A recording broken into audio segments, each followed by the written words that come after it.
The effect of student attitude on benefiting from reading technology.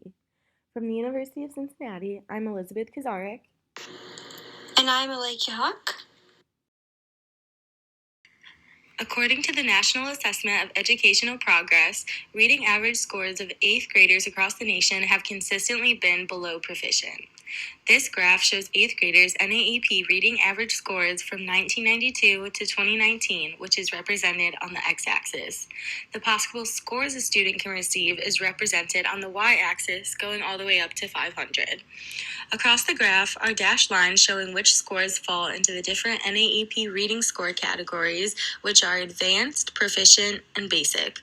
This graph shows that 8th grade national scores have only improved 3 points, from 260 in 1992 as the average score to 263 in 2019. Since NAEP's proficient mark is at the score of 280, we can see that reading scores remain below proficient. Not only have scores barely improved from 1992 to 2019, but throughout the years in between, there was also never a year where the average scores reached NAEP's level of proficiency. Therefore, reading technology programs such as MindPlay were created to help with this national issue. The reading technology the study focused on is called MindPlay. The purpose of MindPlay is to help students improve in reading. It's built for students in kindergarten through 12th grade, and the lessons are given by virtual reading teachers. So before beginning the lesson, all students take a universal screener which acts as a baseline measure. The lessons consist of phonics, grammar, comprehension, vocabulary, and reading fluency. And after the instruction, students complete practice activities. So here's a picture of guided reading where the text disappears at a certain rate. This is to help the students improve their reading speed. So why is this research important? Past research has shown that there is a link between how students feel about reading and reading achievement. Specifically, it said the 7th graders who had positive attitude scored better on the reading section of the standardized test.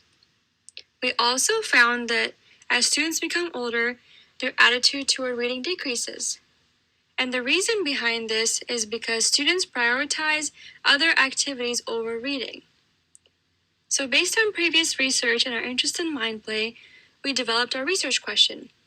Does a student's attitude toward MindPlay impact their performance in reading? In order to help answer our research question, we created a survey. To create effective questions, past literature with different surveys was studied. We came up with 26 questions for this survey that involved 24 Likert scale responses and 2 written responses. The contents of the survey involve background information on the student, such as their demographics, as well as their attitude towards MindPlay and school. We also included questions regarding self-efficacy, emotional regulation, and autonomy. An example of the Likert scale questions is shown to the right of this slide with the statement, "I like using MindPlay." You can see the question is on a 5-point Likert scale, with the options being never, sometimes, half the time, most of the time, and always. An example of the written response questions is also shown. The 2 written response questions asked if there was something the student likes and dislikes about MindPlay and what specifically that may be.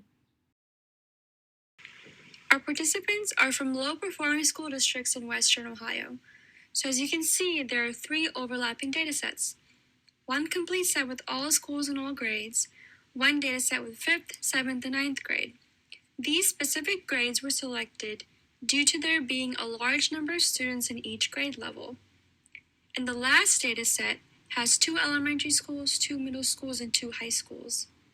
These schools were selected because they also had a large number of students who participated in the survey and were representative of the selected age group. So the purpose of using 3 overlapping datasets is to see whether our hypothesis holds true for each of the cases. And if it does, we have additional confirmation. For the procedure, the survey we created was sent via email and was created on Google Forms. All schools selected used MindPlay for 1 whole school year. Initial and final reading performance of students was reported to us, so we were able to compare these scores and determine which students made progress by the end of the school year. The amount of time that students practiced was also reported to us in order to help us determine if that is a potential factor for progress. Therefore, we were able to compare the three variables of progress, time, and attitude towards mind play. In this study, these are the variables we looked at: time category, progress made in mind play, and feeling toward mind play. The time categories are the hours students spent on mind play, and we did them in increments of 4.9. The progress made in mind play is the next variable. No progress means that the students improved less than one grade level, while progress means the students improved one grade level or more. And the final variable is feeling toward mind play. It ranges from 1 to 5, where 1 means they hate it, 5 means they like it, and anywhere in between means that they have mixed feelings about it. Moving on to the results, these two graphs compare the attitudes towards mind play of elementary school students, which is shown on the y-axis, as well as how that relates to the amount of hours practiced, which is shown on the x-axis. The graph on the left shows data from selected grades, in this case 5th grade, while the graph on the right presents data from selected schools, in this case elementary school with grades 4th through 6th. The blue line in both graphs represents no progress, while the orange line represents progress of at least one grade level or more. On both graphs, it is shown that if a student practiced less than 10 hours and rated mind play around a 3 or above, showed no progress compared to students that practiced the same amount of time and rated mind play below a 3 did show progress. Throughout the middle of the graphs, it becomes hard to tell if there is any correlation between these factors, since the lines indicating progress and no progress alternate until about the 30.1 to 35 hour mark, where it is shown that students practicing this amount of time and rated mind play around a 3 showed progress compared to students that practiced the same amount of time and rated mind play lower. This set of graphs compare attitudes middle schoolers have toward mind play based on how many hours they spent on it, as well as their progress. The graph on the left is from the selected grades data, 7th grade. So following the orange line on the graph, we can see that when the students spend more than 10.1 hours, they liked mind play and improved as well. The graph on the right is from the selected schools data. And following the orange line on the graph here as well, we can see that when students spend more than 10.1 hours, they also liked mind play and improved.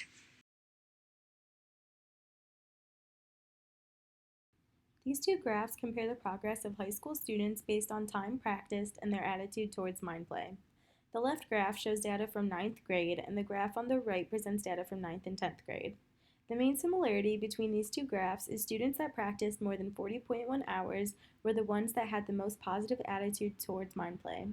Also, it is shown that for students practicing more than 40.1 hours, the higher they rated mind play, then the more likely they are to show progress. Both graphs also show that the students' attitude towards mind play did not really affect a student's progress if they practiced less than 10 hours. The graph on the left shows students that rated mind play around a 2.5 showed no progress, while others that rated mind play around a 2 did show progress. Just like elementary school, throughout the middle of the graph, it becomes hard to tell if there is a correlation between the variables. Moving on to the discussion, for elementary and high school students, it is unclear if there is an association between positive attitude, progress, and time overall. The only certain association between the three variables is for students that practice more than 40.1 hours. For middle school students, kids that consistently showed progress rated mind play higher than students that did not make progress, but it is unclear if there is an association with time. Overall, there is a potential disagreement with students that practiced less than 10 hours, did not have a positive attitude towards mind play, and made progress, while students that had a positive attitude towards mind play and practiced the same amount of time did not show progress. This was consistent for most of the graphs. Although overall the graph showed attitude and time may impact performance. So the main limitation of the study is the use of a Likert scale. When there's a Likert scale, participants may answer the way they think they're expected to, rather than expressing their true opinion. Participants may also avoid choosing extremes and expressing no opinion at all, which means the results will be clustered toward the middle. With both of these limitations, there's a possibility that true attitudes aren't shown. For future research, we could see how teachers feel about mind play and if that impacts their students' progress. We could also look at which factors encourage a student to have a positive attitude towards reading.